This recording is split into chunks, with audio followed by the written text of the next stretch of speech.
கீதா கீதா என்ன ஒரு 100 வெள்ளி கொடு. என்ன குடுத்தா வச்சிருக்க?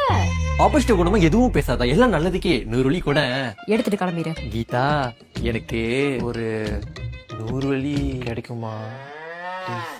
நாங்க லவ் பண்ணி 4 வருஷம் ஆயிருச்சு. இது வரைக்கும் என் பர்த்டேக்கு ஒரு கிஃப்ட் ஆச்சும் வாங்கி கொடுத்துருப்பானா? சரி வேஸ்ட். கீதா இந்தா ஹாப்பி பர்த்டே. என்னடா அது? திறந்து பாரு. டேய் அதிசயமா என் பர்த்டே அதுவும் நீ gift வாங்கி கொடுத்துருக்க. அதுவும் கோல்ட் ரிங்கா? டேய் தேங்க்ஸ் டா. நமக்குள்ள எதுக்கு தேங்க்ஸ்? சரி பரவாயில்ல பாய். கீதா 100 வெள்ளி இருக்கா? நில்லு.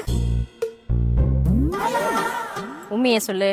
புரியல கீதா. உண்மையை சொல்லு. இந்த கோல்டு வாங்குறதுக்கு உனக்கு எதுக்கு? ஏய் அது நான் வேலை செஞ்ச காசுடி. போய் பேசுற நீ. மாசம் மாசம் 100 வெள்ளி வாங்கி அதே காசுல தான் gift வாங்கி கொடுத்துருக்கேன். ஐயோ ஐயோ என்னடி எம்ல இப்படி பழி போட்டு என்ன அசிங்கப்படுத்துற? ஏன்னா அதான் உண்மை. இல்ல கீதா. சொந்த கேர்ள் ஃப்ரெண்ட்க்கு சொந்த காசுல gift வாங்கி கொடுக்கிறதுக்கு இல்ல படிக்கல கீதா.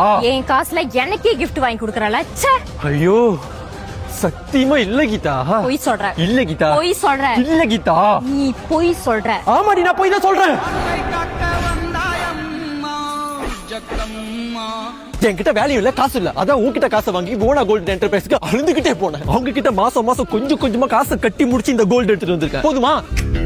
பூவா கோல்ட் என்டர்பிரைஸ்ல கோல்ட் இன்ஸ்டால்மெண்ட் இருக்கு. அதாவது மாசம் மாசம் கொஞ்சம் கொஞ்சமா காசு கட்டி உங்களுக்கு பிடிச்சமான நகையை நீங்க வாங்கிக்கலாம். பெஸ்ட் பார்ட் என்னன்னு பாத்தீங்கன்னா மந்த்லி பேமெண்ட் ஃபிக்ஸ் பிரைஸா தான் இருக்க போகுது. இந்த மாசம் 500 வெள்ளி கட்டினீங்கன்னா அடுத்த மாசமும் 500 வெள்ளி, அதுக்கு அடுத்த மாசமும் 500 வெள்ளி, அதுக்கு அடுத்த மாசம் ரைட் 500 வெள்ளி தான் வரும். ஒர்க்மேன்ஷிப்பா இவங்க கிட்ட ரொம்ப குறைவாவே இருக்கும்.